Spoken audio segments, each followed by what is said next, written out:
सही दिख रहा है?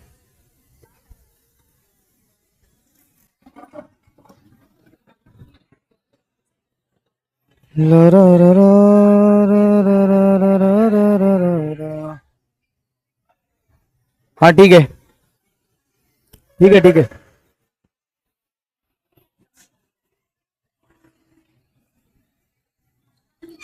थोड़ा सा, थोड़ा सा नीचे, हल्का सा, हल्का सा।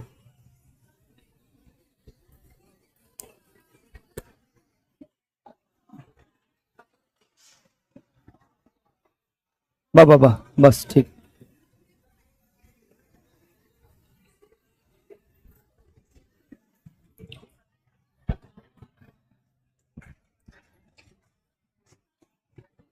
हेलो।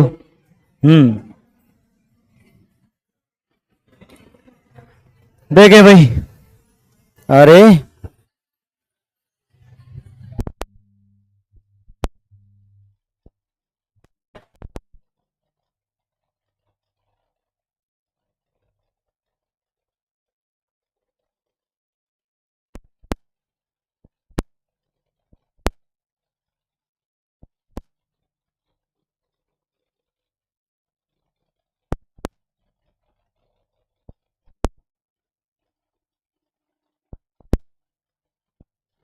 हेलो,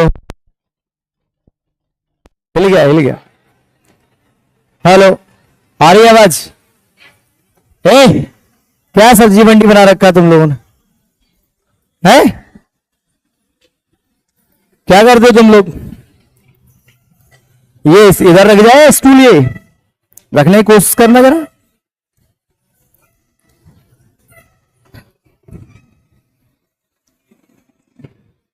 थोड़ा सा इसको, हाँ ठीक, ठीक। इस टेबल को थोड़ा खिसका के, ज्यादा नहीं, ज्यादा नहीं, कम कम, बस बस रखना है इसके ऊपर। इसके ऊपर रखना है, इस वाली टेबल पे। थोड़ा इस टेबल को इधर खिसकाओ, इस वाली टेबल को इधर खिसकाओ। ठीक है, ठीक है।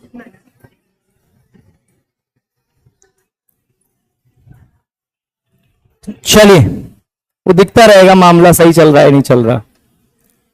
देखें,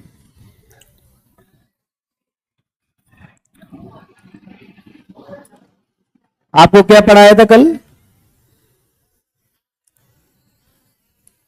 हाँ, कल मैंने आपको पढ़ाया था मध्य प्रदेश का भौगोलिक क्षेत्र है। सेकंड वाला थोड़ा कम कर देना, थोड़ा कम करो, इधर से सेकंड, इधर से सेकंड कम करो। हाँ अब ठीक है, थोड़ा सा बढ़ाओ, थोड़ा सा। हेलो, थोड़ा सा कम, थोड़ा कम करो। हाँ, थोड़ा और कम करो। तेज आ रही है ना आवाज? आप ठीक है, अब ठीक है। अब कम कर दी तुमने पूरी? Hello, hello, hello. हाँ अब ठीक है। देखें, मध्य प्रदेश का भौतिक प्रदेश आपको पढ़ा रहे थे, ठीक है? ये चल रहा था मामला। तो कितने भौतिक प्रदेश बताए थे मैंने आपको? 7। कौन कौन से थे? मध्य भारत का पठार, मालवा का पठार, बुंदेलखंड का पठार, रीवा पन्ना का पठार, बघेलखंड, सतपुड़ा, मेकाल, श्रेणी, नर्मदा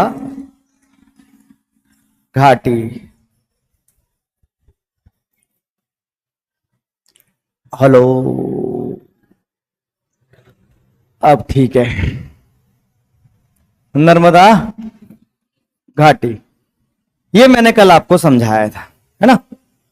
आज का क्या एजेंडा है अपना? आज का क्या एजेंडा है? आज का अपना एजेंडा ये है देखो, मैंने तुमको ग्रुप में मध्य प्रदेश के मंत्री याद करने के लिए, क्या चक्कर है भाई, है आज ही कुछ ना कुछ चलता रहता है। थोड़ा सा वॉल्यूम कर यार, सेकंड नंबर वाला, सेकंड वाला कम कर जरा। एक कह रहा है सही है गुरुजी पढ़ाओ, अबे यहां तो सही नहीं है अब ठीक है, अब बीच में होगा तो फिर उठ के आ जाना। नर्मदा घाटी, ठीक है, ये हमने कल आपको भौतिक प्रदेश बताए थे। मैंने आपको मंत्री याद करने के लिए दिए थे, है ना, लेकिन मुझे पूरी उम्मीद है कि आप लोग मंत्री याद नहीं कर रहे हैं। मैंने टेलीग्राम ग्रुप में आपको मंत्रियों की पूरी लिस्ट डाल दी है, फिर भी आप नहीं पढ़ रहे हैं। तो अब क्या किया जाए, तो क्या किया जाए, तो अब ये किया जाए कि सर देखो, हम तो याद करने से रहे, अब आप ही एमपी पढ़ा रहे हो और आपका ही ठेका है, आप ही पढ़ाओ, आप ही याद कराओ, तब कुछ हो पाएगा, नहीं तो कुछ नहीं हो पाएगा। तो ये तो अपना टॉपिक है ही रोज का। बाकी आपको रोज जो है वो मंत्री मध्य प्रदेश के लगभग 31 हैं, ठीक है, 31 लोग जो हैं वो मंत्री हैं। इसमें मंत्रियों में भी देखो भाई, जरा समझ लो, अभी इसको छोड़ दो थोड़ी देर के लिए, इस टॉपिक को। मैं आपको मंत्रियों के बारे में बता रहा हूं। मंत्री जो हैं वो आपको भारत और मध्य प्रदेश दोनों के याद होने चाहिए। आप कोई भी एग्जाम देने के लिए बैठ रहे हैं तो, ठीक, आप जब सर्च करेंगे गूगल पर तो आपको मिल जाएंगे दोनों प्रकार के मंत्री। बाकी मैंने आपको मंत्री टेलीग्राम ग्रुप में अपने में भेज दिए हैं। सीधी सीधी समझना, ज्यादा तो नहीं समझाऊंगा क्योंकि वो संविधान का टॉपिक है। मंत्री जो है वो 3 तरह के होते हैं। एक तो होते हैं कैबिनेट मंत्री, एक होते हैं राज्य मंत्री, और इसी कैटेगरी में आ जाते हैं स्वतंत्र प्रभार, और एक होता है उप मंत्री। अब उप मंत्री तो इतने बनते ही नहीं है, राज्य मंत्री, स्वतंत्र प्रभार, कैबिनेट मंत्री, यही होते हैं। कैबिनेट मंत्री अपने मंत्रालय, अपने विभाग का मुखिया होता है, मेन आदमी होता है। इसके ऊपर होता है केवल इसका बॉस, सीएम या पीएम। अगर भारत देश की बात हो रही है तो पीएम, और किसी राज्य की बात हो रही है तो पीएम। तो हमारे मध्य प्रदेश में भी कैबिनेट और राज्य स्वतंत्र प्रभार मंत्री हैं, शायद जिनकी संख्या टोटल शायद 31 है। अब आप सोच रहे होंगे कि सर 31 क्यों है, वो भी थोड़ा सा समझ लो। मध्य प्रदेश का जो भौतिक प्रदेश है वो थोड़ी देर बाद पढ़ाएंगे। मंत्रियों के बारे में थोड़ा समझ लें, क्योंकि आपको एक प्रश्न मंत्रियों से मिलना तय है, निश्चित है, 100% आपको एक क्वेश्चन मिलेगा। अगर आप किसी अपने स्टेट लेवल का एग्जाम दे रहे हैं तो वहां के मंत्रियों का आपको पता होना चाहिए।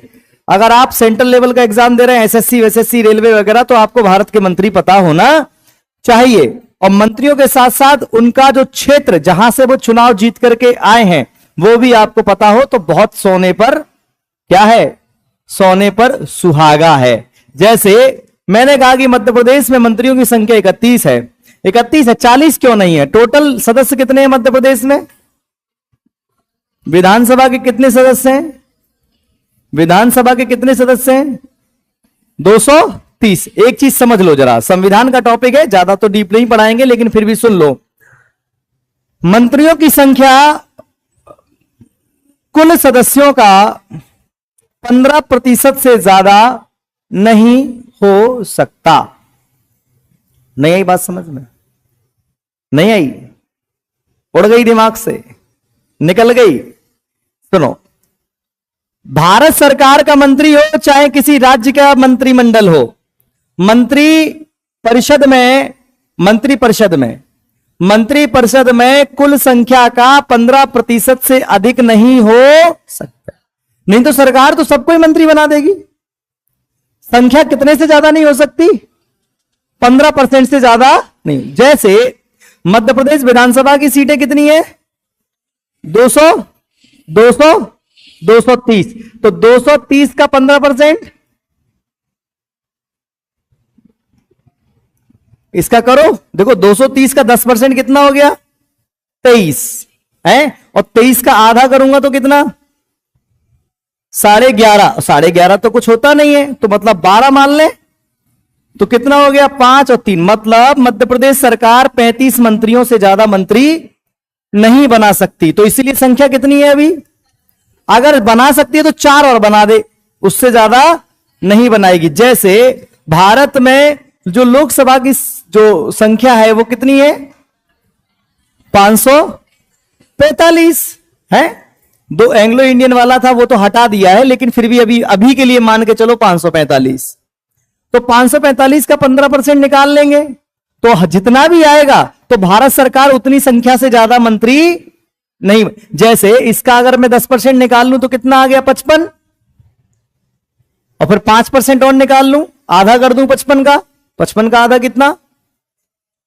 अरे बताओ, 27, 28 मान ले राउंड फिगर में। तो जैसे अपन ने इसको 28 मान लिया तो कितना आया? 83। तो लगभग 82 से ज्यादा मंत्री नहीं बन सकते। कब? केंद्र सरकार में। तो मैं ये समझा रहा हूं कि 15% की लिमिट लगी है किसी भी राज्य या भारत सरकार के मंत्रिमंडल को बनाने के लिए। यह लिमिट संविधान में पहले से नहीं थी। इस लिमिट को लगाया गया 91वें संविधान संशोधन से सन 2003 में। नहीं आ रही समझ में? तो इसी वजह से मध्य प्रदेश में जो संख्या है मंत्रियों की वो वर्तमान में कितनी है? 31 है। और मैक्सिमम कितनी हो सकती है? 15%, कुल संख्या का 15%। तो ये कह रहे हैं कि कोई भी राज्य मंत्री बना सकता है, 15% से ज्यादा नहीं बना सकता, और कम से कम 12, जो मिनिमम वैल्यू की 12 तक चल जाएगा। अगर बहुत कम है तो 12 चल जाएगा। 12 बना सकते हो आप। कितने बना सकते हो? 12 बना सकते हो, लेकिन मैक्सिमम कितना नहीं बना सकते? 15% से ज्यादा नहीं बना। कुल संख्या का कितना परसेंट? 15। तो ऐसे ही जैसे हमारा मध्य प्रदेश की हम बात करें तो हमारे मध्य प्रदेश में मंत्रियों में जैसे जगदीश देवड़ा कौन है? जगदीश देवड़ा ये अभी वर्तमान समय में मध्य प्रदेश के कौन है? उप, और इनके पास वित्त मंत्रालय है। ये फाइनेंस मिनिस्टर है मध्य प्रदेश के। वित्त मंत्रालय, योजना प्लानिंग जो होता है, योजना आर्थिकी, और सांख्यिकीय मंत्रालय, सांख्यिकीय विभाग मंत्रालय सेंट्रल में होता है, स्टेट में नहीं होता। ठीक, तो ये कहां से चुन के आते हैं? ये इनकी जो कॉन्स्टिट्यूएंसी है जहां से ये विधायक हैं, ये है मल्हारगढ़ से। मल्हारगढ़ कहां है? कहां पर है? मंदसौर जिले में। याद रहेगा क्या? याद रहेगा क्या? अच्छा, इनका जो प्रभार जिला है वो कौन कौन सा है? अब तुम ऐसे याद करोगे बेटा, वैसे तो तुम याद करने से रहे, मुझे ही लिखाने पड़ेंगे रोज आकर के 2 4 5 मंत्री, और फिर तुम कल याद करके लाओगे। वैसे तो वो पीडीएफ और ये सब पीपीटी, इन सब में मैं विश्वास नहीं करता हूं, क्योंकि बच्चे जो हैं वो, मुझे पता है पूरा डाटा उनके मोबाइल में रहता है, पढ़ते लिखते वो नहीं है। वो ज्यादातर पढ़ेंगे वही जो उनके नोट्स में लिखा होगा, रजिस्टर में लिखा होगा, जो उन्होंने खुद लिखा होगा। ठीक है। अच्छा, मध्य प्रदेश का दूसरा जो उप मुख्यमंत्री वो कौन है? राजेंद्र शुक्ला जी हैं। हाँ जी, तो लगाना पड़ेगा। वो ऐसे, वो एक अभी रील वायरल चल रही है, वो कहता है पूछना तो पड़ेगा ना जी, तो ऐसे ही जी तो लगाना पड़ेगा ना जी। ये उप मुख्यमंत्री हैं, रीवा से आते हैं, रीवा से विधायक हैं, और मध्य प्रदेश के स्वास्थ्य मंत्री हैं। कौन से मंत्री हैं? इनके पास 2 विभाग हैं, लोक स्वास्थ्य एवं परिवार कल्याण।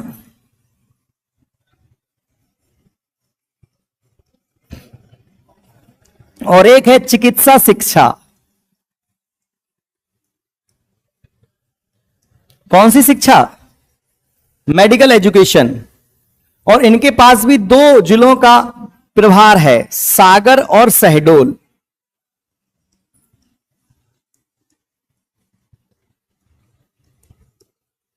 कोई दिक्कत है क्या इसमें? याद हो जाएगा? है? ठीक है। मध्य प्रदेश का स्वास्थ्य मंत्री कौन है? कौन है भैया मध्य प्रदेश का स्वास्थ्य मंत्री?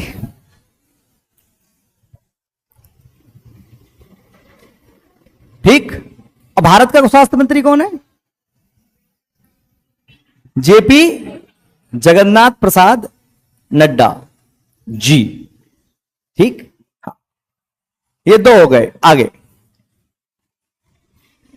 तुलसीराम सिलावट,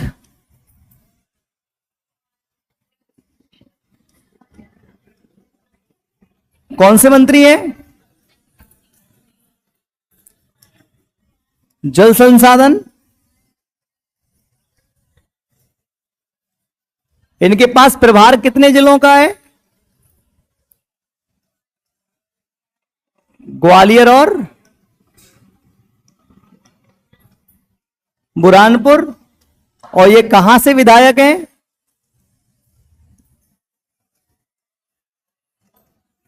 सांवेर, इंदौर से। क्लियर?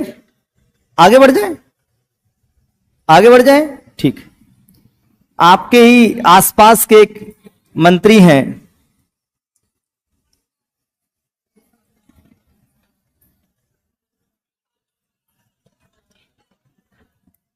कौन सा मंत्रालय इनके पास?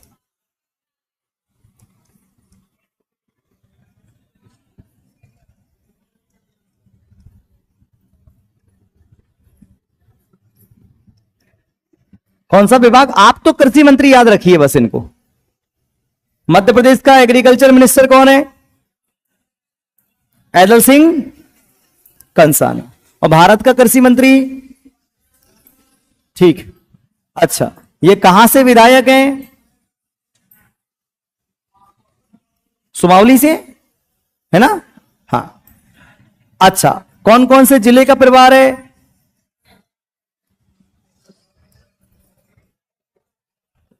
छतरपुर और दतिया।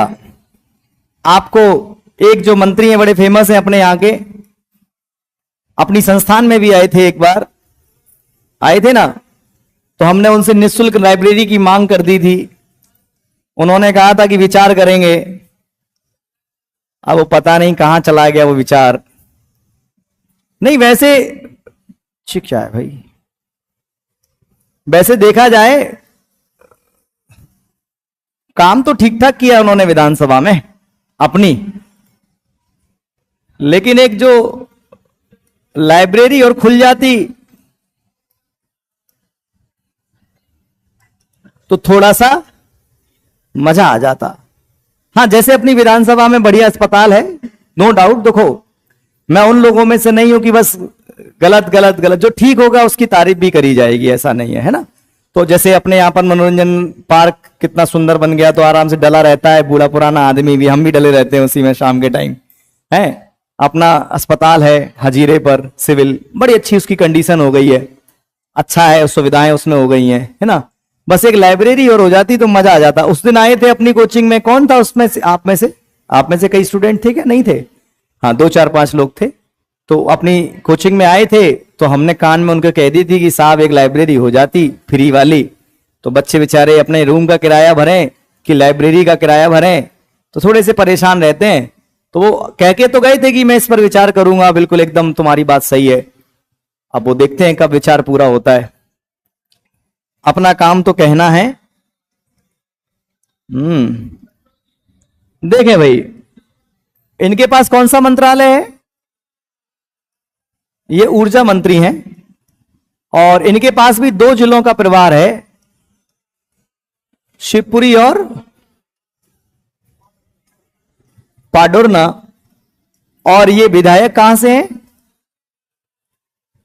ग्वालियर ही नाम है विधानसभा का।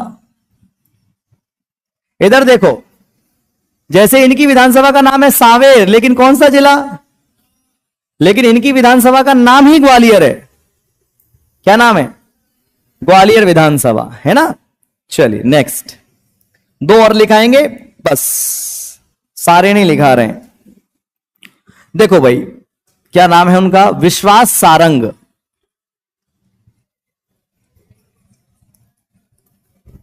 विश्वास सारंग, इनके पिताजी भी बहुत बड़े नेता थे। विश्वास सारंग जी के पिताजी भी बहुत बड़े नेता थे। नरेला विधानसभा है इनकी। कौन सी विधानसभा? भोपाल।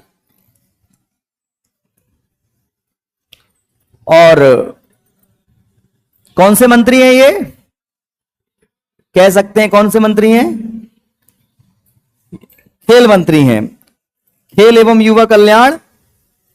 और इनके पास में दो विभाग हैं, खेल मंत्री और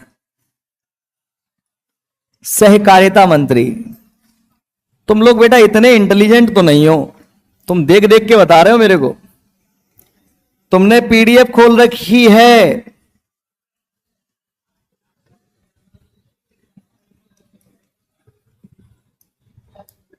कितने जिलों का प्रभार है इनके पास, कौन कौन से? हरदा और खरगोन। क्लियर है? चलो अब आते हैं लास्ट। कितने हो गए मंत्री? 1 2 3 6 हो गए। ठीक, नाम है निर्मला भूरिया, सुश्री निर्मला भूरिया। ठीक,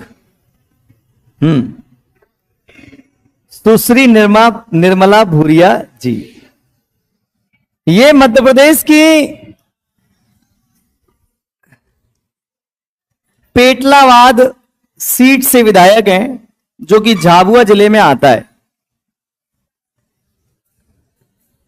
वर्तमान समय में महिला बाल विकास मंत्री हैं।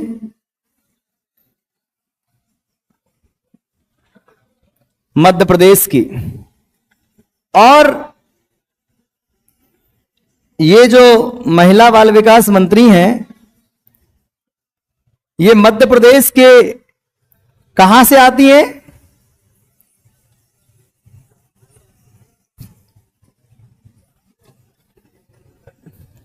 एक कह रहा है लव यू गुरुजी, आप अच्छा पढ़ाते। ये तमिल बैठ के पीछे से तो नहीं कर रहे कहीं कमेंट? एक से एक है भैया, तू पढ़ ले यार, लव यू मेरे को मत बोल। वो कह रहा है कि love you Guruji, love you too. वापस आओ। मध्य प्रदेश की महिला बाल विकास मंत्री कौन है? इनके पास भी 2 जिलों का प्रभार है, मंदसौर और नीमच। 7 मंत्री हमने पढ़ लिए हैं। कौन कौन से? कौन कौन से? जगदीश देवड़ा, राजेंद्र शुक्ला, प्रद्युमन सिंह तोमर, तुलसीराम सिलावट, निर्मला भूरिया, विश्वास सारंग और ऐदल सिंह कंसा। मध्य प्रदेश का कृषि मंत्री कौन है? ऐदल सिंह कंसा।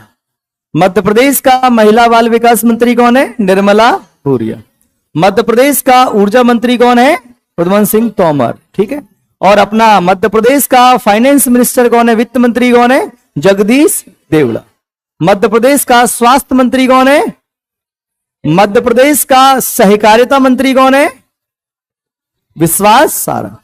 याद हो जाएगा आप लोगों को? क्लियर है? क्लियर है? आगे चलते हैं। देखें भाई, वापस लौटते अपनी बातों पर। आगे जहां कल क्लास छोड़ी थी वहां से आगे।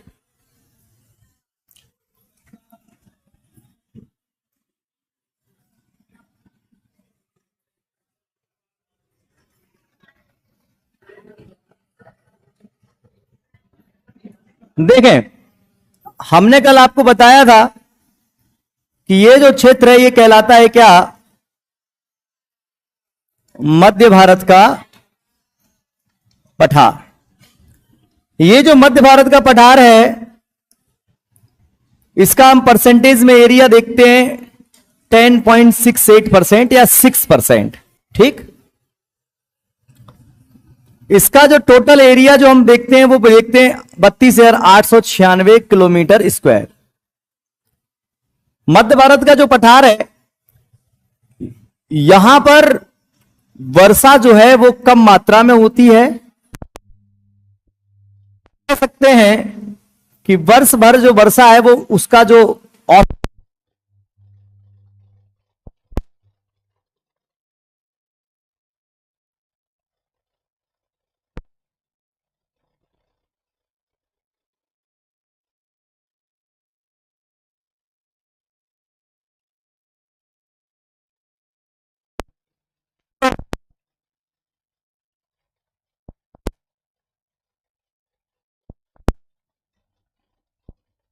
तो हाँ ठीक है, तो यहीं बैठ जाए यार लेके किताब अपनी। हमको वर्ष भर की जो वर्षा है वो 75 सेंटीमीटर को देखने को मिलती है। अगर मैं मध्य भारत के पठार की बात करूं तो यहां प्रमुख रूप से जो जिले हैं वो है नीमच, थोड़ा सा मंदसौर है ना, नीमच, मुरैना, ग्वालियर, श्योपुर, शिवपुरी का ये वाला हिस्सा आधा, शिवपुरी। हम बात कर रहे हैं कौन से प्रदेश की? मध्य भारत के पठार की। वापस आते हैं, अगर यहां की मिट्टी की बात की जाए तो यहां पर जो मिट्टी है वो जलोढ़ मिट्टी है।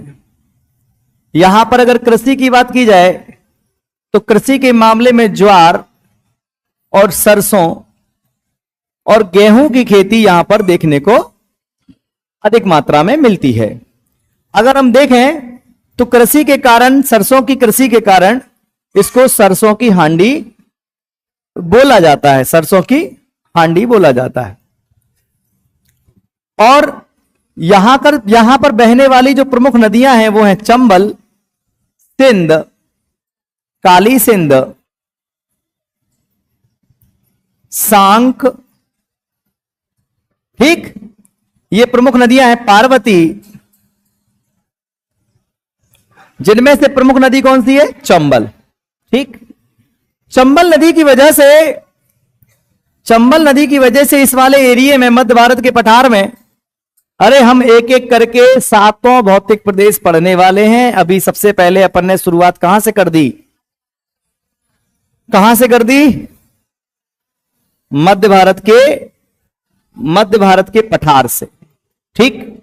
मध्य भारत के पठार को हम कौन सी नदी के वजह से जानते हैं? चंबल नदी की वजह से, ठीक।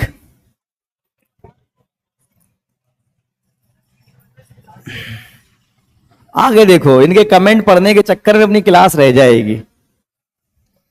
भैया तुम्हें जितने समझ में आए ऑनलाइन वालों उतना तुम समझते चलो, तुम्हारे पास मौका है 10-10 बार देखने का, है ना। देखते रहना तो याद हो जाएगा।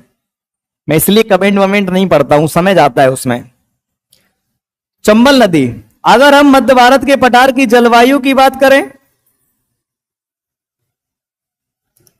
तो यहां की जलवायु विषम है।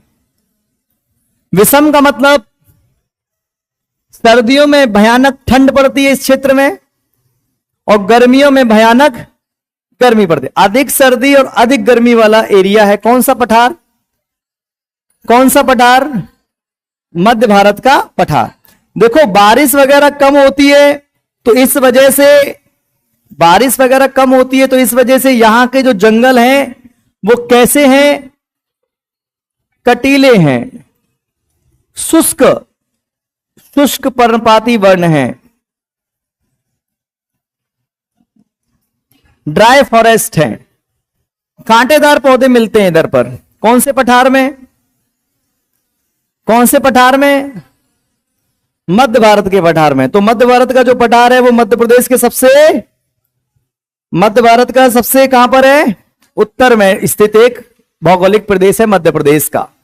और मध्य प्रदेश का उत्तर में सबसे स्थित एक भौगोलिक प्रदेश है जहां पर वर्षा जो है वो कम होती है। इसी वजह से वहां पर जो वन पाए जाते हैं वो शुष्क वन पाए जाते हैं, कटीले झाड़ीदार पौधे पाए जाते हैं, जैसे बबूल हो गया, खैर का वृक्ष हो गया, और भी जो कांटेदार पौधे हैं वो मिलते हैं। क्योंकि पानी कम पड़ेगा तो बारिश कैसी होगी, वो जंगल कैसा होगा?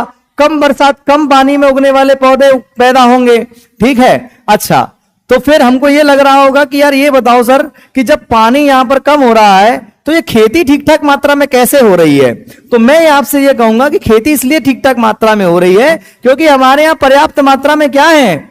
नदियां। हमारे बगल से कौन निकल रही है? चंबल। चंबल के पानी का प्रयोग, सिंध के पानी का प्रयोग, पार्वती के पानी का प्रयोग, कूनों के पानी का प्रयोग, सांग के पानी का प्रयोग, और भी कुंवारी नदी है जो, और भी छोटी छोटी नदियां हैं कई सारी, उनके पानी का प्रयोग हम सिंचाई के रूप में करते हैं। इस वजह से हमारे यहां पर खेती किसानी ठीक ठाक मात्रा में हो जाती है। हमारे यहां की जो जलवायु है वो विषम है। ठंड में भैया विकट तो ठंड पड़ेगी, है, हाड़ कपा दे, तो हाड़ कपा दे, है, और विकट गर्मी। लेकिन भाई साहब हमारे ग्वालियर चंबल का कोई टक्कर नहीं ले सकता पूरे मध्य प्रदेश में। पारा होता है 48 से 49 डिग्री, और तब भी हम समोसे की दुकान पे खड़े होके कहते हैं सब्जी गरम डाली जाए, गरम हो या गरम गरम समोसा चाहिए। समोसा तो गरम चाहिए, है ना। तो मैनेजमेंट अपना बहुत तगड़ा है, अपन को समोसा तब भी गरम चाहिए। अभी यूरोप के अंदर पिछले साल कुछ 1-2 डिग्री पारा बढ़ गया, वहां पर लोगों की डेथ होना चालू हो गई। शायद 30 डिग्री तक पहुंचा पारा, यानी कितना ऐसी कुछ पहुंचा था, वहां पर लोगों की डेथ होना चालू हो गई। और अपन को नहीं है कोई गर्मी सर्दी, चाहे ससुरा पारा हो जाए 0 और चाहे हो जाए 50 भी हो जाएगा, तब भी समोसा कैसा खाएंगे? हाँ, उस पर लिखा राजपूत वाले के समोसे, देखो। पुरानी विद्यार्थी हैं, वर्तमान समय में पुलिस में पदस्थ हैं, वो कह रही हैं सर राजपूत वाले के समोसे। अरे वाह, बहुत बढ़िया। तो ये कुछ आपका सिनेरियो बना मध्य भारत के पठार का, कि मध्य भारत का जो पठार है वहां पर कम वर्षा होती है और वहां पर ज्वार की खेती होती है, जिसका क्षेत्रफल अगर हम देखें तो कितना है? 32,896। परसेंटेज के हिसाब से कितना? 10.6%। अगर हम 6 पे भी रुक जाएंगे तब भी हमारा आंसर सही लग जाएगा। अगर हम बात करें थोड़ी सी और कि भैया अगर यहां पर खनिज मिलते हैं तो कौन से मिलते हैं, तो हम कहेंगे कौन सा पत्थर? इमारती पत्थर यहां का प्रमुख खनिज है। कुछ जगह पर चूने पत्थर की भी देखा गया है, चूना पत्थर भी थोड़ा बहुत।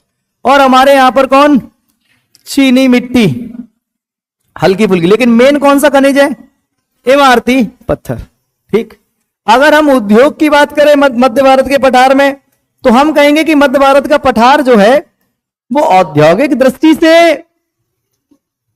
पहले बहुत अच्छा था। वर्तमान समय में औद्योगिक दृष्टि से देखा जाए तो मध्य भारत का पठार जो है वो एक थोड़ा सा पिछड़ा क्षेत्र है। हमारे यहां पर 2 प्रमुख औद्योगिक क्षेत्र थे, बामौर और मालनपुर। ठीक, ये 2 प्रमुख औद्योगिक क्षेत्र आज भी हैं, कई सारी फैक्ट्री आज भी लगी हुई हैं, लेकिन उतना नहीं है जितना इंदौर में, जितना इंदौर धार में है उद्योग लगे हुए। हमारे यहां पर इतना उद्योग नहीं लगा हुआ है। तो ये 2 प्रमुख औद्योगिक क्षेत्र है। बामौर में मध्य प्रदेश की पहली सीमेंट फैक्ट्री लगाई गई थी, ये आपको पता है। और मालनपुर में भी कई सारी फैक्ट्रियां काम कर रही हैं, ये आपको पता है। और मध्य प्रदेश का ग्वालियर जो है, यहां की एक मिल बड़ी फेमस थी जिसको आप नाम जानते हैं, जेसी मिल के नाम से, जो कि सिंधिया राजघराने ने उस जमाने में उनके प्रयासों से लगाई गई थी। जेसी मिल कपड़े की मिल थी, कपड़ा बनता था, और पूरे मध्य प्रदेश में इसका एक भौकाल था इस मिल का। इसलिए था क्योंकि यहां के मजदूरों को उस जमाने में उतनी तनख्वाह मिलती थी जितना कि किसी उस जमाने के सरकारी कर्मचारी को नहीं मिलती थी। कुछ समझ में आ रहा है? जेसी मिल के मजदूरों के लिए मकान भी होते थे, उनके अधिकारियों के लिए मकान होते थे, उनके मजदूरों के लिए टाकीज थी, मजदूरों के लिए जो मनोरंजनालय आप देखते हैं वो जेसी मिल के मजदूरों के बच्चों के लिए ही बनाया गया था। उस जमाने में पूरा एक नगर बसाया गया ग्वालियर शहर में, बिरला नगर के नाम से। जेसी मिल का नाम था जयाजी कॉटन मिल। ये मैं आपको इसलिए बता रहा हूं कि अगर आप एसआई वैसाई का एग्जाम देने बैठ रहे हैं, या पीएससी का या एडीपीओ का, और जब आप कहेंगे कि मैं ग्वालियर से आता हूं या मुरैना से आता हूं, तो आपसे जो एक दो प्रश्न होंगे यहां के लोकल के होंगे। यहां के इतिहास के बारे में पूछा जाएगा, यहां के वर्तमान राजनीतिक परिवेश के बारे में पूछ सकता है, यहां के उद्योगों के बारे में पूछ सकता है। तो हमको पता होना चाहिए कि जेसी मिल नाम का एक कपड़े का बहुत बड़ा मिल था। ग्वालियर टेरिन के नाम से ग्वालियर कपड़ा जाता था बेटा, जिसका पूरे भारत में भौकाल था। हमारे यहां पर ग्रेसिम, हमारे यहां पर रैन, हमारे यहां पर जेसी मिल। जेसी मिल बहुत बड़ा मिल था। ठीक, 1992 में बंद हो गया, 1992 बंद हो गया, और तभी से भट्टा बैठ गया ग्वालियर का अपना। कपड़े के मामले में ग्वालियर बहुत प्रसिद्ध था। जेसी का मतलब है Jayaji Rao, Jayaji Rao cotton mill, Jayaji Rao cotton mill. और उस जमाने में, फिर रिपीट कर रहा हूं, तनख्वाह उतनी मिलती थी जितनी उस जमाने के सरकारी कर्मचारी को नहीं मिलती थी। तो कई लोगों ने तो उस जमाने में सरकारी नौकरियां छोड़ छोड़ के जेसी मिल में काम करना सही समझा। मकान मिल रहा है, रहने की जगह मिल रही है, और ऐसी जगह मिल रही है कि जहां स्कूल भी हैं। जेसी मिल के मजदूरों के बच्चों के लिए ही जेसी मिल स्कूल, जेसी मिल कॉलेज, और भी छोटे छोटे बच्चों के लिए स्कूल बनाए गए थे। लेकिन अपने यहां के लोगों के कारण ही वो बंद हो गया, क्योंकि जब काम ही नहीं करेगा कोई व्यक्ति, तो मजबूरन बस उद्योगपति को अपनी फैक्ट्री बंद करनी पड़ेगी। अपने यहां का आदमी अलग ही है। 1992 में जेसी मिल क्या हो गया था? बंद हो गया था। तो मध्य प्रदेश का जो मध्य क्षेत्र है, मध्य भारत का पठार है, वह किसी जमाने में कपड़ा उद्योग के बारे में जाना जाता था। आज ग्वालियर केवल एक ही फैक्ट्री की वजह से जाना जाता है। कौन सी फैक्ट्री है? बिस्किट फैक्ट्री है, जिसको हम मंगाराम के नाम से जानते हैं। तो बिस्किट उद्योग के बारे में हम ऐसा जानते हैं। अगर हम बात करें, देखो भाई मेरी बात समझो, मैं आपको यह समझा रहा हूं, मैं आपको किसी एक भौगोलिक प्रदेश के बारे में बता रहा हूं, तो आप इसके बारे में जितना ज्यादा जानेंगे, तो आगे जब हम टॉपिक पढ़ेंगे तो उतना आपको आसान हो जाएगा। जैसे मैं आपको जब मध्य प्रदेश की जलवायु पढ़ाऊंगा, तो जब मैं आपको जलवायु पढ़ाऊंगा तो आपको कॉमन सेंस है, आपके दिमाग में पहले से ही सेटअप है कि ये वाला जो एरिया है, यहां की जलवायु कैसी है? विषम जलवायु है। यहां पर अधिक ठंड पड़ती है और अधिक गर्मी पड़ती है, और यहां पर बारिश जो है वो कैसी होती है? कम होती। ये आपके दिमाग में सेटअप बैठ गया। तो जब हम आगे टॉपिक पढ़ेंगे तो आपको आसानी हो जाएगी और पढ़ने में, फिर अपन को थोड़ा डीपली और पढ़ लेंगे। तो अभी जितना हम जान सकते हैं उतना जानने की कोशिश कर लेते हैं। जैसे अगर हम ये बात करें कि मध्य प्रदेश का जो, मध्य भारत का जो, अगर मध्य भारत का हम पर्यटन के बारे में बात करें, अगर कि मध्य भारत के पठार में पर्यटन का क्या स्कोप है, तो आप कहोगे कि सर मध्य भारत के पठार में पर्यटन का तो बहुत स्कोप है। जैसे मुरैना है अपना, मुरैना के कौन से शिव जी का मंदिर है? वो ककन मठ है, मुरैना का ककन मठ है। ग्वालियर का किला है, ग्वालियर के तानसेन की समाधि है, मोहम्मद गौस का मकबरा है, सरोद घर है, सिंधिया राजघराने के द्वारा बनाया गया, माइकल फिलोज वास्तुकार के द्वारा बनाया गया जय विलास, बहुत किराया है उसका, है कितने का? 400 रुपया, 350। अरे हमारे संग एक बार हिट हो गई। हम एक मित्र के साथ गए, हमने सोचा 20 रुपए टिकट होगा। 2017 की बात है, 16 की, 16-17 ऐसे कुछ। चले गए, 40 रुपया टिकट समझा। हमने सोचा 40 और 40 80 होगा, ज्यादा से ज्यादा, बस टिकट कट गया साहब। अब उसने पर्ची दी, पर्ची पे लिखा 400 रुपए, एक व्यक्ति का 200। और उस जमाने में पैसे भी थोड़े कम रहते थे, पैसे तो अभी भी कम है, उस समय ज्यादा कम रहते थे। पूरा पर्स खंगाल लिया, जो कुछ होते हैं ना नोट, हम रखते हैं कि इसको कभी खर्च नहीं करेंगे, वो भी निकालने पड़े, इकट्ठा चिल्लर विल्लर करके, भैया तुझे रख ले। वापस नहीं जा सकते थे क्योंकि टिकट कट गया था, और उसके वापस नहीं जा सकते थे क्योंकि वहां एक लड़का ड्यूटी दे रहा था, प्राइवेट सिक्योरिटी, वो हमारा स्टूडेंट था। जैसे ही पहुंचे उसने पांव छुए कि अरे सर आप, मैंने कहा हाँ घूमने आए यार। अब वापस जाएंगे तो कहेगा मास्टर क्यों वापस जा रहा है भैया। अच्छा, मोबाइल का अलग से 50 रुपए ले रहे थे कि अगर मोबाइल लेके जाओगे तो एक मोबाइल का 50 रुपए आपको देना पड़ेगा। तो हमने मोबाइल धर दिए कि भैया तू ही जमा कर ले। पूरे जयविलास पैलेस में हमारा मन नहीं लगा घूमने में, कही यार 40 रुपया सोच के आए थे, 400 रुपया। उस दिन का दिन है, आज का दिन है, हम तो नहीं गए। जो साथ वाला था वो तो बढ़िया देखता रहा एकदम, वो झूमर, ओहो गाड़ी, हमने भैया तू ही देख ले, अपना नहीं लग रहा मन। तो मध्य प्रदेश में जयविलास पैलेस है सिंधिया जी का, है, और किला है। और एक और चीज सुन लो जो कई बार एग्जाम में पूछा गया है। मध्य प्रदेश में, मध्य भारत के पठार के एक शहर में तैरता हुआ रंगमंच है।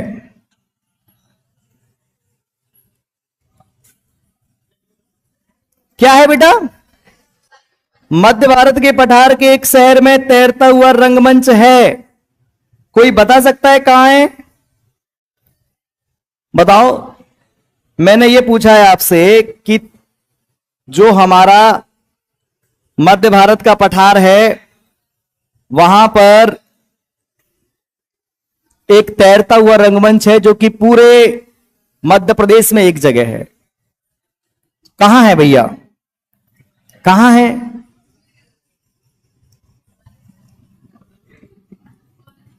किस नाम से जानते हैं आप? बैजा ताल के नाम से। दो तीन कर, अरे यार देखो, उसमें पानी भर जाता है तो कैसा प्रतीत होता है कि वो बिल्कुल पानी के बीच में है, और बीचों बीच क्या चलता रहता है? परफॉर्मेंस। कोई गिटार लेके गाना बजा रहा होगा, कहीं डांस कंपटीशन चल रहा होगा, आप कभी भी जाइएगा वहां कुछ ना कुछ होता रहता है। उसको हम कहते हैं तैरता हुआ रंगमंच। तो तैरता हुआ रंगमंच मध्य प्रदेश में कहां है? ग्वालियर में, है ना। देखो भाई, जो मध्य भारत का पठार है इसका जो इतिहास है बड़ा पुराना है। कुल मिलाकर के मैं आपको यह समझा रहा हूं कि किसी एक भौगोलिक प्रदेश में जितने भी जिले हैं वहां पर पाई जाने वाली सारी चीजें उसी भौगोलिक प्रदेश की कहलाएंगी। जैसे अब आप कह दो कि सर अटेर का किला, तो अटेर का किला भी किस में आएगा? मध्य भारत के पठार। क्लियर है क्या? अगर हम इतिहास की बात करें तो हम कहेंगे कि मध्य भारत के पठार का जो इतिहास है वो काफी पुराना है। यहां का जो ग्वालियर शहर है वो ग्वालियर इसी के नाम पर है। सूरज सेन ने 525 ईस्वी में ग्वालियर किले का निर्माण कराया, और जैसे जैसे समय बढ़ता गया ग्वालियर पर अलग अलग राजाओं का शासन आता चला गया। आखिरी राजा जो हुए ग्वालियर पर शासन करने वाले वो सिंधिया जी हुए। हमारे इसी ग्वालियर एरिया में तोमर शासकों ने भी शासन किया, बदावर शासकों ने भी शासन किया, जाट राजाओं ने भी शासन किया, कच्छाप राजाओं ने भी, जिनको अपन कछवाहा राजा कह देते हैं, उनने भी शासन किया। और फिर जब मुस्लिम शासक आ गए तो मुस्लिम शासकों ने राज किया, जिनमें जहांगीर, इब्राहिम लोधी सल्तनत काल का, मुगल काल के जितने भी राजा हुए, अकबर वगैरह, सबने शासन किया। और अंततः किसने शासन किया? मराठाओं ने। और मराठाओं में किसने? सिंधिया राजघराने ने। ऐसे करके खत्म हो जाता है मध्य भारत का पठार। कुछ पल्ले पड़ा क्या? अच्छा, एक चीज सुन लो, मैंने आपको मध्य भारत के पठार का भौगोलिक स्थिति नहीं बताई। भौगोलिक स्थिति का मतलब इसकी अक्षांश और देशांतर वाली स्थिति, कि ये तुम लोग पता है फायदा उठा रहे हो ऑनलाइन का, मैं सही बता रहा हूं। हाँ, क्योंकि ऑनलाइन चल रहा है, कुछ कह नहीं सकता, क्योंकि पता नहीं कौन सा क्लिप कहां कैसे क्या हो जाए, पता नहीं चलता, और कब लंका लग जाए अपने, है ना। तो इसलिए मैं सभ्य तरह से पढ़ा रहा हूं एकदम, नहीं तो निर्दयी कह दें कि ऑनलाइन वाले कह दें निर्दयी है ये मास्टर, 2025 में भी बड़े बड़े बच्चों को मार रहा है, शर्म नहीं आ रही इसको। तो भैया तुम मजबूरी का फायदा मत उठाओ, है ना, वापस आओ, मैं बातचीत करो लेकिन बस मेरे तक ना आए, खूब डांस करो, गरबा करो, डांडिया करो, जो करना है सो करो, अपने को कोई मतलब नहीं। मैं आपसे यह कह रहा हूं कि जैसे मध्य भारत के पठार की भौगोलिक स्थिति, जैसे मध्य प्रदेश की भौगोलिक स्थिति है, अक्षांश कितना है 21/6 से 26-30 तक, देशांतर कितना है 74 से 82 तक, पीछे भी और है लेकिन अभी अपन 74-82 याद रखो। तो ऐसे ही आपको भौगोलिक प्रदेशों के सभी के अक्षांश और देशांतर पता होना चाहिए। अभी नहीं बताएंगे क्योंकि फिर दिमाग में कचरा हो जाएगा, ग्रुप में हम सीधा नोट्स जब भेजेंगे आपको तो आपको उसमें जानकारियां मिल जाएंगी, तो आप उसको रट लेना, क्योंकि वो अभी रटा नहीं जाएगा, कंफ्यूज हो जाओगे, सारे के सारे भौगोलिक प्रदेशों के उत्तरी अक्षांश और देशांतर मिक्स हो जाएंगे कि बुंदेलखंड का कौन सा है, रीवा पन्ना के पठार का कौन सा है, मध्य भारत के पठार का कौन सा है, तो वह मैं आपको छोटे छोटे नोट्स में प्रोवाइड करा दूंगा। तो भाई क्या समझ में आया, मध्य भारत का पठार जो है वो मध्य प्रदेश के बिल्कुल उत्तर दिशा में स्थित है, चंबल नदी वहां की एक प्रमुख नदी है, वहां पर सरसों की खेती होती है, इसलिए उसको अपन सरसों की हांडी कहते हैं। कम बारिश होती है तो इसलिए ज्वार भी ठीक ठाक मात्रा में होती है, बारिश होती है साल भर में 75 सेंटीमीटर तक बारिश होती है, और गेहूं भी वहां की एक प्रमुख फसल है। सिंचाई की व्यवस्था अच्छी होने की वजह से वहां पर कृषि ठीक ठाक मात्रा में होती है। चलिए बहुत बढ़िया भैया, ये थोड़ा सा बड़ा टॉपिक है ना, क्योंकि इसमें मध्य प्रदेश के कई सारी बातें एक साथ कंप्लीट हो जाती हैं, अलग से पढ़ने की जरूरत नहीं पड़ती, इसीलिए ठीक है। तो जरा देख लें अपन अब कौन सा पढ़ें। चलो अब बुंदेलखंड पढ़ लेते हैं, बुंदेलखंड का पठार। कौन सा पठार भैया, बुंदेलखंड का पठार। 7.7% एरिया बुंदेलखंड का पठार,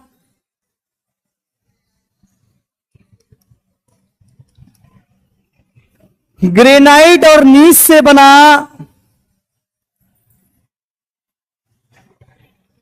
बेसाल्ट चट्टानों वाला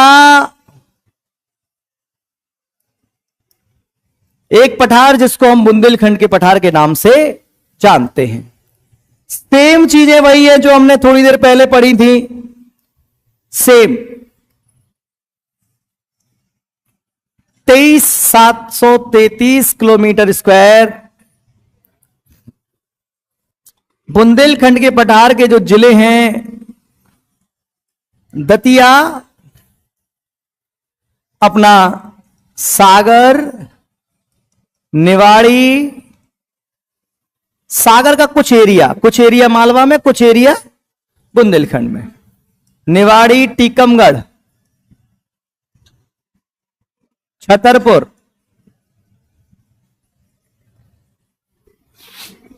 ये जो एरिया है, अशोकनगर,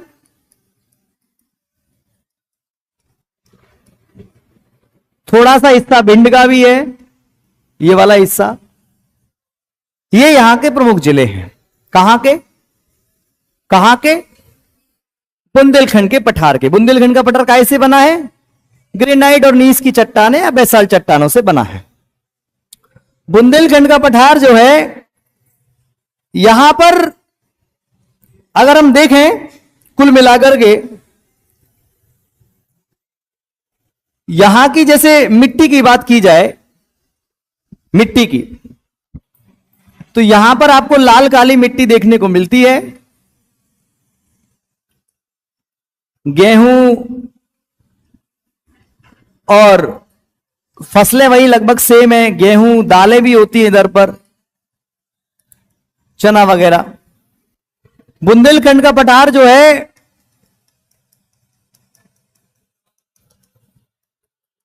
खनिज की दृष्टि से देखा जाए तो खनिजों का अभाव है इधर पे।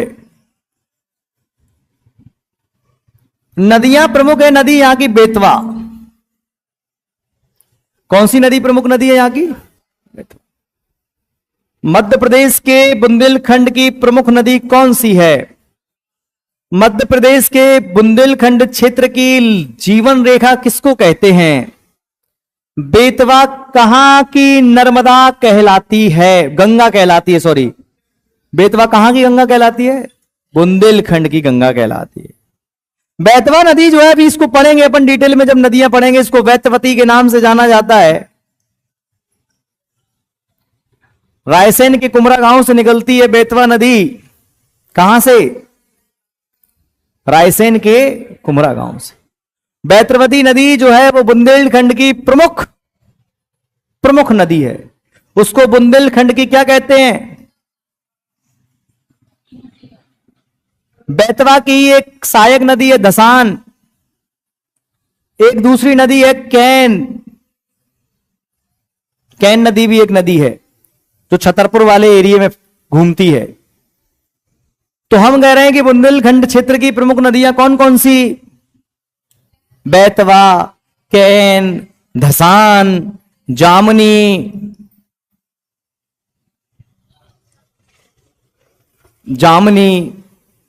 लाइफलाइन कौन सी है? लाइफलाइन कौन सी बुंदेलखंड की?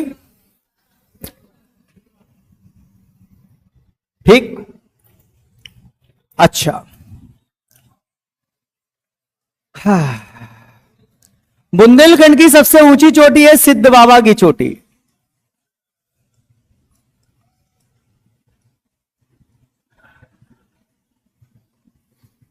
बुंदेलखंड की सबसे ऊंची चोटी मध्य प्रदेश के, जैसे मध्य भारत के पठार मैंने आपको पढ़ाया था, तो मध्य भारत का जो पठार है वहां की जो सबसे ऊंची चोटी है, वहां की जो सबसे छोटी मध्य भारत के पठार की सबसे ऊंची चोटी श्योपुर में है। कहां पर है? श्योपुर में। कुछ 434 या 430 कुछ मीटर उसकी ऊंचाई है। अगर हम सिद्ध बाबा चोटी की बात करें तो 1172 मीटर ऊंचाई है इसकी। कहां पर है? और बुंदेलखंड के पठार में। बुंदेलखंड का पठार जो है ये अपने बुंदेले राजाओं की वजह से जाना जाता है। सुना है ना? बुंदेले हर वो लो हमने सुनी कहानी थी, खूब लड़ी मर्दानी वो तो झांसी वाली रानी थी। किसने लिखी है ये लाइनें?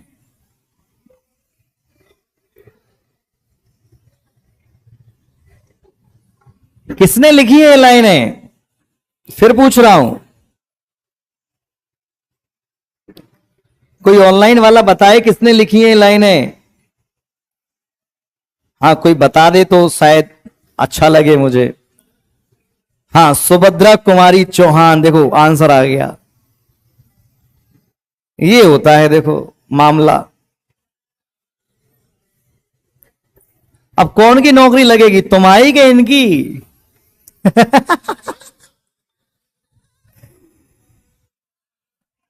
किसने लिखी लाइनें? सुभद्रा कुमारी, खूब लड़ी मर्दानी वो तो। भैया बुंदेल शासकों के कारण भी यह क्षेत्र बहुत फेमस है। कौन सा? निवाड़ी जिले का ओरछा तहसील काय के लिए फेमस है? मंदिर की वजह से। कौन से मंदिर की वजह से? राम राजा सरकार की वजह से।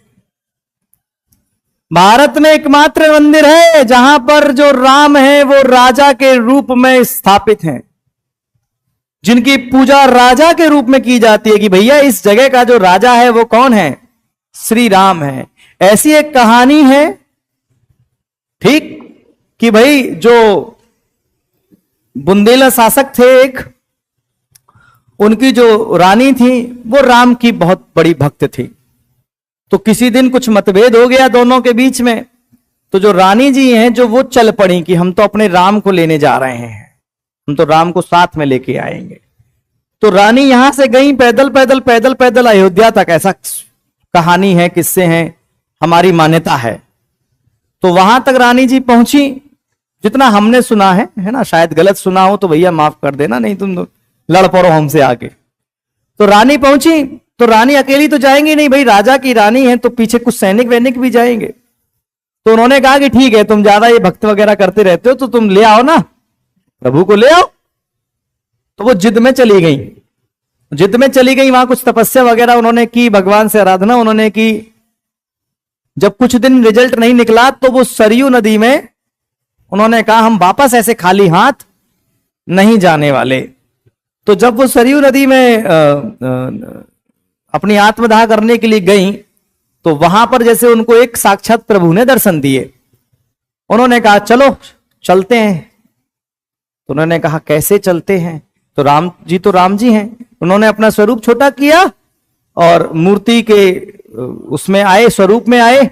बस उन्होंने एक शर्त रखी, उन्होंने कहा कि आप जहां रख देंगी वहीं से हम उठेंगे नहीं, इस बात का ध्यान रखना आप। अब चल तो रहे हैं, एक शर्त पर चल रहे हैं कि जहां आपने रख दिया वहीं रहेंगे हम। तो राजा को खबर लगी कि प्रभु आ रहे हैं, ऐसा ऐसा हो गया है, दर्शन हो गए हैं रानी को। तो राजा ने मंदिर बनवाना चालू किया भगवान के लिए, बड़ा सुंदर सा। प्रभु आए और कुछ ऐसा उनका बुद्धि घूम गया कि रानी भूल गई, उन्होंने रख दिया। तो जो मंदिर बन रहा था वो मंदिर आज वैसे ही का वैसे ही। तो जो तुम कभी अगर गए हो ओरछा मंदिर में गए हो अगर, तो वो मंदिर जैसा नहीं लगता है, वो एक कोई महल जैसा लगता है। और वो छोटे से कोठे की कोठरी में, मतलब एक ऐसा छोटा सा कमरा, उसमें वो प्रतिस्थापित हैं। मंदिर जो उनके लिए बनवाया जा रहा था कि अगर आप कभी ओरछा गए हो तो ये मंदिर है, और मंदिर के बगल से एक बहुत सुंदर सा एक मंदिर बना हुआ है पुराने जमाने, ऊंचा सा ऐसे फॉर्म में। वो मंदिर बनवाया जा रहा था उनके लिए। वो बनवाया इसलिए जा रहा था कि जस्ट मंदिर के सामने महल है एक, अगर आपने देखा हो महल है बहुत दूर, तो वहां महल से वो डायरेक्ट देखता रहे, मंदिर के दर्शन होते रहे। उस ऐसे कुछ बनवा रहा था वो कि मैं वहां महल में बैठूं और यहां मंदिर में मुझे भगवान के दर्शन हो जाएं। और प्रभु कहते हैं ओहो अच्छा ठीक है बेटा, बैठे बैठे दर्शन करना चाहता है मेरे, बिना मेहनत के।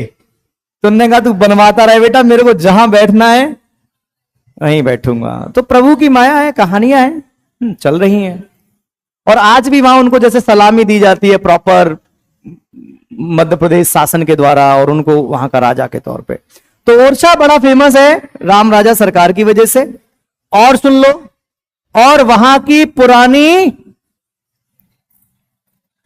पुरानी इमारतों की वजह से, जो वहां पर महल है, ठीक। एक और व्यक्ति की वजह से फेमस है ओरछा, बाबा हरदौल की वजह से। ये क्वेश्चन है, आपके आते हैं प्रश्न। जो बाबा हरदौल हैं वो वहां के अब लोक देवता हैं। कौन है वहां के लोक देवता? लोक देवता का मतलब होता है जो स्थानीय देव होते हैं। वहां के लोक देवता हैं। बुंदेलखंड में जब भी कोई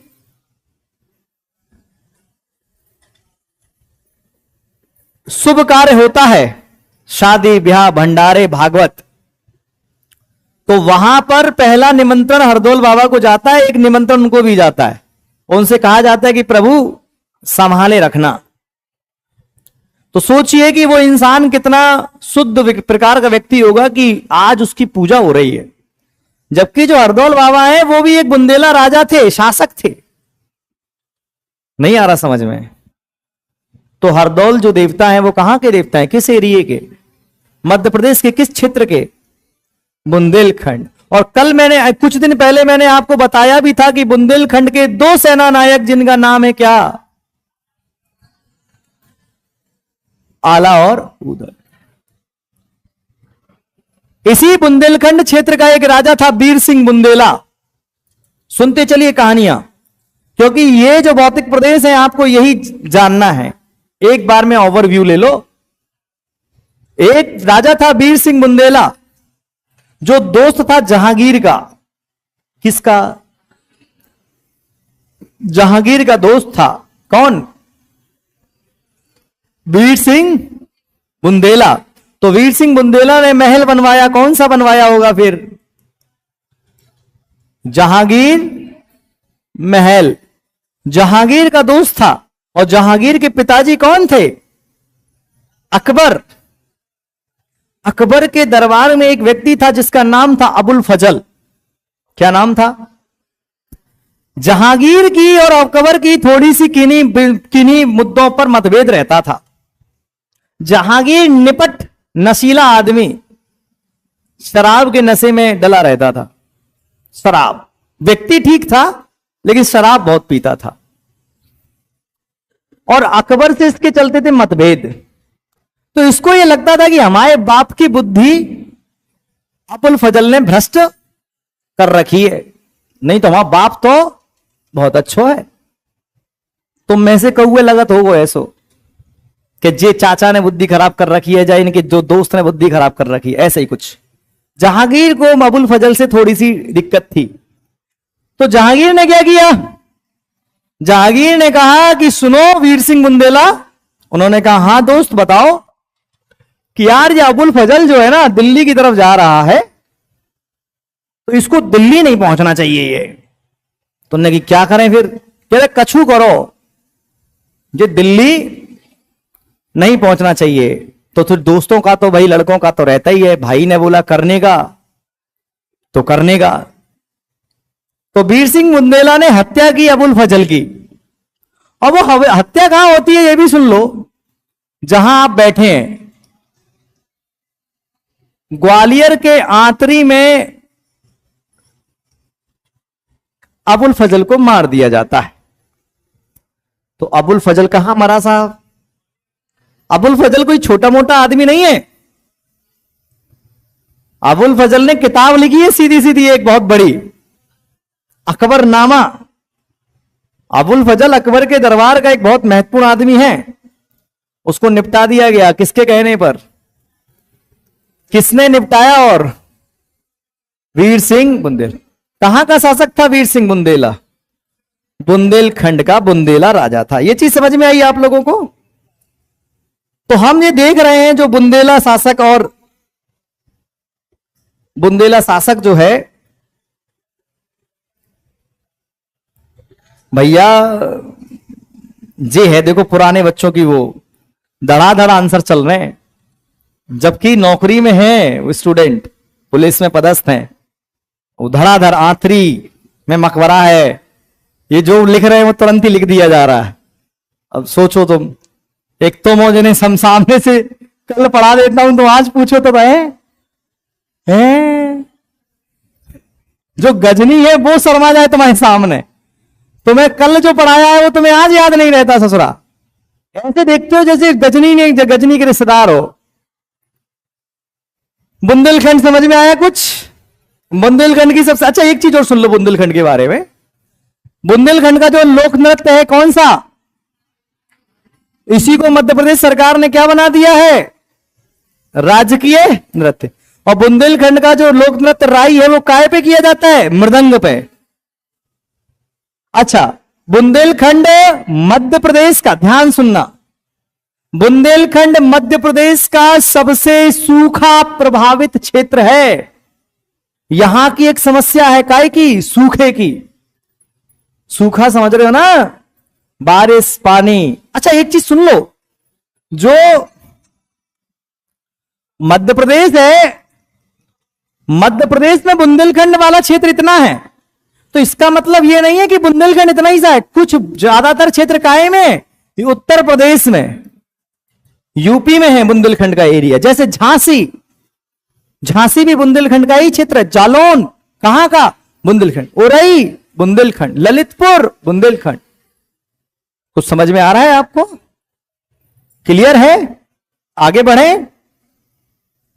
तभी तो झांसी की रानी को अपन ने याद किया। ठीक, चल बहुत बढ़िया। बाकी भैया समझ लो, समझो ज्यादा, नोट्स आपको पूरे, ठीक है, टेंशन नहीं लेनी, बस तुम रट लेना उनको, बस तुम क्या कर लेना बेटा, हाँ रटन विद्या कर लेना उसकी। आहा हा हा, नजर लग गई हमारे चित्र को, इतना सुंदर जो बना रहे हैं।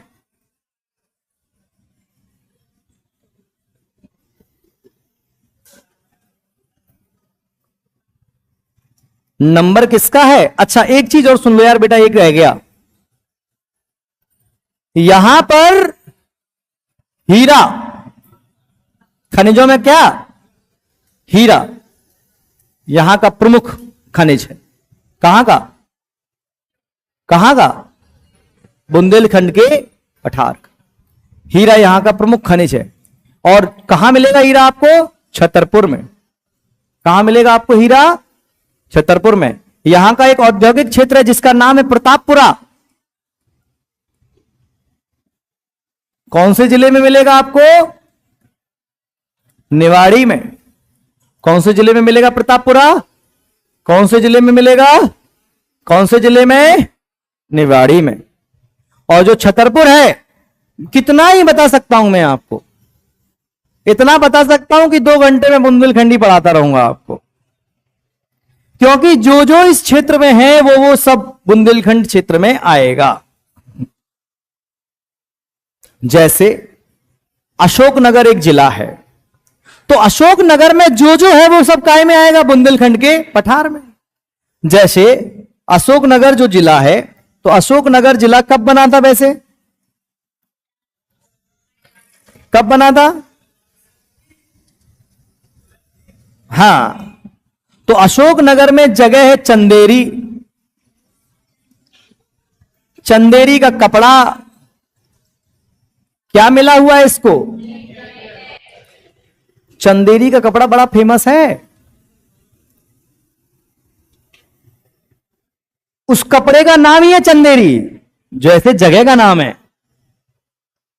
अलग प्रकार का कपड़ा है, साड़ियां बनती हैं, सूट बनते हैं, और वो बांध लेते हैं ना अपन, क्या कहते हैं उसको, दुपट्टा, हो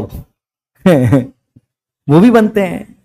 जीआई टैग मिला है इसलिए थोड़ा सा महंगा है चंदेरी का कपड़ा। चंदेरी के अंदर बहुत सारी बिल्डिंग्स हैं, तो जो जो है वो सब फेमस है। जैसे अगर हम बात करें किसकी? छतरपुर की,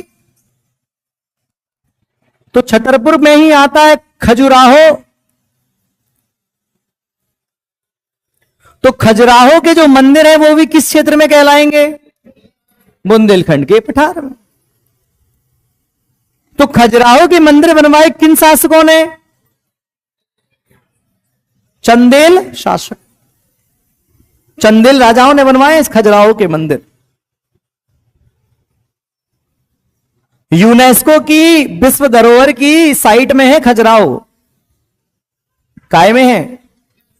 यूनेस्को की वर्ल्ड हेरिटेज साइट में। जो लोग यूनेस्को नहीं जानते, 1 मिनट में सुन लो। यूनेस्को जो है वो विश्व स्तर का एक संगठन है जिसकी फुल फॉर्म है united nation educational, scientific and cultural organisation. UNESCO जो काम करता है विश्व में लगभग हर क्षेत्र में काम करता है। कल्चरल काम करता है, एजुकेशनल भी काम करता है, वैज्ञानिक तौर पे भी काम करता है। तो वर्ल्ड हेरिटेज साइट उसका एक कॉन्सेप्ट है, विश्व की जितनी भी बिल्डिंगें हैं जो जरूरी हैं इतिहास के दृष्टिकोण से, पुरानी, उनको वो संरक्षित करके रखता है, बचा के रख। मध्य प्रदेश की 3 साइट ऐसी हैं जिसको यूनेस्को ने अपनी लिस्ट में शामिल कर रखा है। भीमबेटका की गुफाएं, खजुराहो के मंदिर और सांची का स्तूप। ये 3 जगह हैं जो वर्ल्ड हेरिटेज साइट में आती हैं। कहां की? मध्य प्रदेश की। तो खजुराहो के मंदिर चंदेल शासकों ने बनवाए, तो हम ये कह सकते हैं ना कि बुंदेलखंड के पठार में चंदेल शासकों का भी शासन रहा है।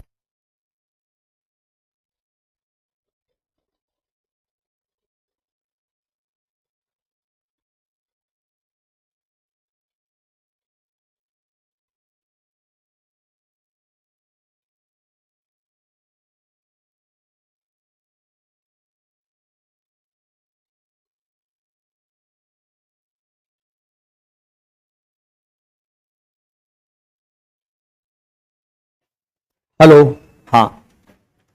तो ये चीज समझ में आया आपको कि चंदेल शासकों ने भी यहां पर शासन किया है। क्लियर है? आगे बढ़ते हैं। रीवा पन्ना का पठार देख लो। जो हमारा रीवा पन्ना का पठार है, देखें,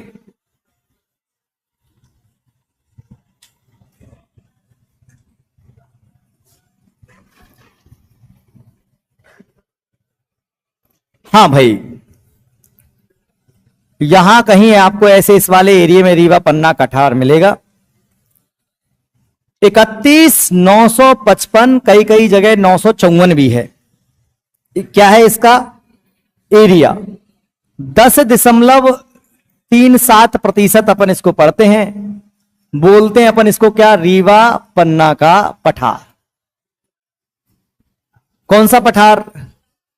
रीवा पन्ना का पठार। ठीक। तो रीवा जिले की जो भी बातें हैं वो सब इसी में आ जाएंगी कि नहीं आ जाएंगी? अगर इसके हम प्रमुख जिलों की बात करें तो रीवा, पन्ना, सतना, मैहर, मऊगंज है, कटनी, थोड़ा सा कटनी, थोड़ा सा क्या मतलब ठीक ठाक मात्रा में, कटनी, उमरिया आदि। अगर हम रीवा पन्ना के पठार की बात करें तो यहां पर जो जलवायु है, यहां पर साधारण गर्मी पड़ती है और ठंड अधिक पड़ती है। अगर रीवा पन्ना के पठार की बात की जाए तो रीवा में, इस एरिया में जलप्रपात बहुत हैं। जलप्रपात समझते हैं आप लोग? क्या है? झरने। और मध्य प्रदेश का सबसे ऊंचा झरना यही है। नाम है उसका क्या? बहूटी। कौन सी नदी पर? सेलर नदी पर। कौन सी नदी पर? सेलर नदी पर। कितना मीटर?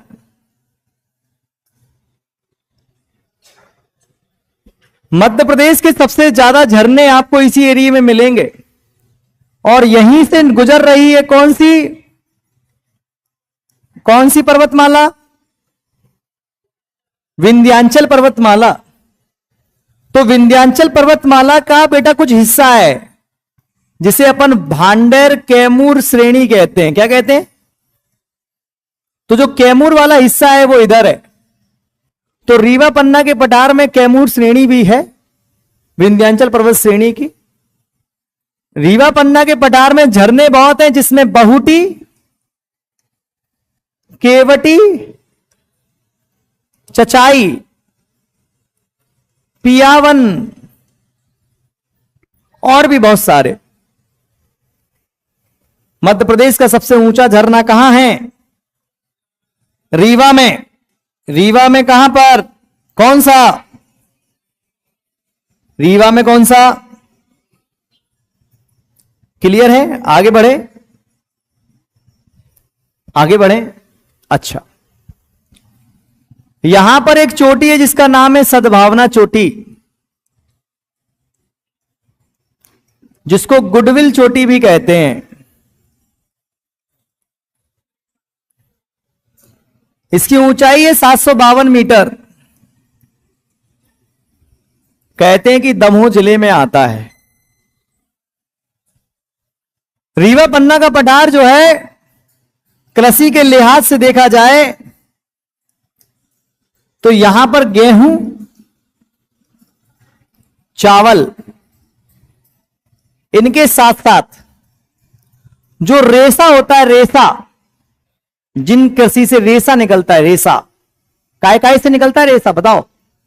जूट। जूट क्या है? एक रेशेदार फसल है। सनई क्या है? रेशेदार फसल है। तो यहां पर रेशेदार फसलें आराम से बहुत अच्छी होती हैं। और रीवा जाना जाता है सुपारी के लिए।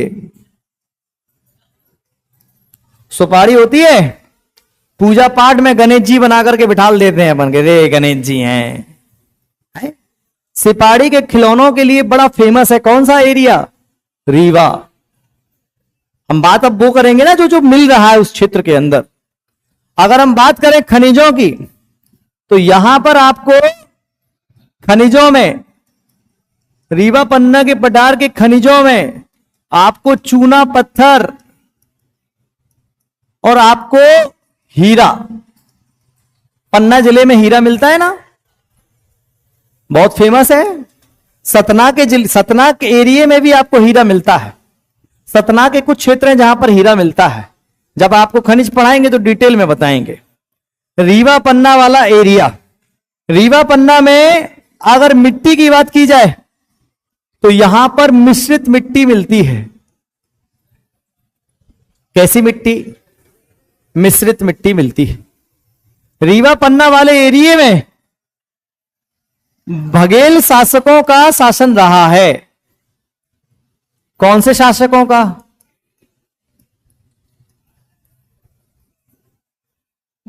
आपको पता है कि जो तानसेन साहब हैं, देखो जो बड़े लोग होते हैं वो कभी नहीं मरते, उनका नाम जिंदा रहता है ना। देखो तानसेन साहब जो हैं वो किसी जमाने में हुआ करते थे। नोट्स चाहिए तो बेटा ग्रुप ज्वाइन करो कपिल सर जीएस वाले करके, ठीक है? तो आपको उसमें नोट्स मिल जाएंगे, ठीक? इसमें नहीं मिलेंगे नोट्स यूट्यूब पे। मैं ये समझा रहा हूं कि जो रीवा है, रीवा के राजा थे रामचंद्र बघेल। आखिरी बात कंक्लूड करेंगे, फिर आज के लेक्चर को खत्म करेंगे।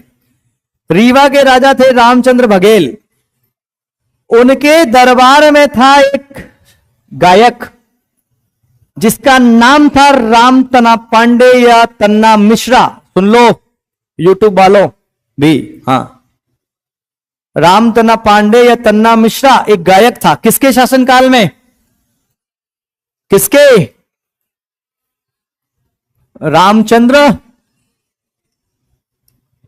रामचंद्र बघेल। अकबर का सेनापति जलाल खां। अकबर का कौन सा सेनापति? जलाल खां जब रामचंद्र बघेल के दरबार में पहुंचता है तो रामचंद्र बघेल से ले जाता है किसको? उनके एक गायक को, उनके एक संगीतकार को, जिनका नाम था तन्ना मिश्रा या रामतना पांडे। दो नाम मिलते हैं। फिर इनको जाकर के अकबर के दरबार में गाने का मौका मिलता है। तो अकबर जब इनका गायन सुनते हैं तो उनको बड़ा अच्छा लगता है कि यार तू तो बहुत अच्छा गाता है भाई। तो उसने कहा बस साहब, दर्द जब हद से गुजरता है तो गा लेते हैं। उनने कहा बहुत सही गाते हो, तो ऐसा करो अब तुम यहीं गाओ। तो उन्होंने कहा हाउ सही है। अरे तुम मुझे ये बताओ, यहां तुम किसी मंत्री के यहां गा रहे हो या काम कर रहे हो, अब तुम्हें प्रधानमंत्री की नौकरी मिल रही हो, तुम छोड़ोगे? अकबर बड़ा शासक है, उसका क्षेत्रफल बड़ा है, ताकत उसकी ज्यादा है। मौका उन्होंने नहीं छोड़ा। उन्होंने कहा अरे कैसी बात कर रहे हो, तुम्हारी झहीं गाएंगे, बताओ क्या गाएं? कौन सा मल्हार गा दे बताओ? राग दीपक मल्हार गा, दीपक राग गा दें कि कौन सा गा दे? बताओ जल्दी बताओ। दिए जला दूं, अभी अभी जला दूं? ऐसा सुनने में आता कि उनके गाने से दिए जल जाते थे, बरसात हो जाती थी। मेघ मल्हार गा दूं? अकबर ने कहा नहीं नहीं नहीं, अभी पानी नहीं, पानी मत बरसवाना। कहते हैं अभी देखो पानी बरसवा देता हूं अभी मैं। तो वहां पहुंचे तो अकबर को बड़ा अच्छा लगा। तो उन्होंने कहा कि तुम तो भैया कौन हो? तुम तो तानसेन हो, तुम्हारा नाम तानसेन, तुमसे अच्छी तान कोई लगा ही नहीं सकता, कोई नहीं लगा सकता। उन्होंने कहा ऐसा मत कहो कि मेरे से भी मेरा बॉस है हरिदास, स्वामी हरिदास, तानसेन के म्यूजिकल गुरु, संगीत के गुरु स्वामी हरिदास। कह रहे वो बहुत खतरनाक है। कहते जब तो अकबर ने भी सोचा कि जब चेला इतना खतरनाक है तो गुरु कितना खतरनाक होगा। तो उनने कहा उनको भी ले आओ, कोई दिक्कत नहीं है। कह रहे नहीं नहीं नहीं, वो किसी राजा महाराजा के लिए नहीं ना गाते, वो कृष्ण की भक्ति में गाते हैं उन्हीं को, वो वृंदावन में रहते हैं, उन्हीं से बाहर नहीं जाते, वो कृष्ण के वो है, वो नहीं आएंगे। कह रहे ऐसे कैसे नहीं आएंगे? कह रहे नहीं आएंगे। कह रहे तुम्हें सुनना है तो उनके यहीं जाना पड़ेगा, उसी झोपड़ी में बैठ के सुनना पड़ेगा। तो ऐसा एक कहानी है कि अकबर गया भी था, ऐसा कुछ सुनने में आता। तो तानसेन, अब आ जाओ मुद्दे पे। तानसेन अकबर के दरबार से पहले किस घराने में गाते थे? किस राजघराने में? बघेल वंश के रामचंद्र बघेल। कौन लेके आया अकबर के दरबार में? अकबर का एक कमांडर जलाल खां की, ठीक है। आया कुछ समझ में?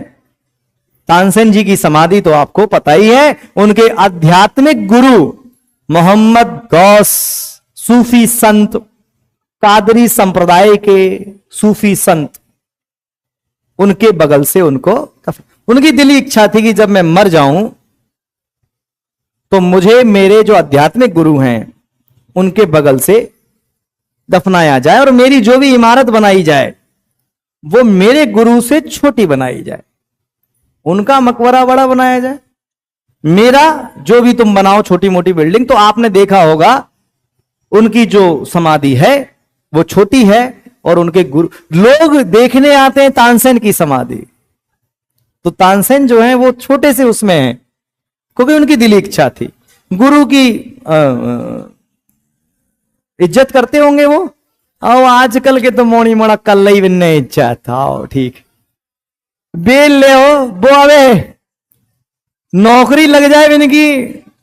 पहले नौकरी लगने से पहले बच्चे कहते हैं दिल चीर के देख मास्टर तेरा ही नाम होगा, और नौकरी लगने के बाद वो कहते हैं कि हम आपके, हम नहीं जानते तुम्हें।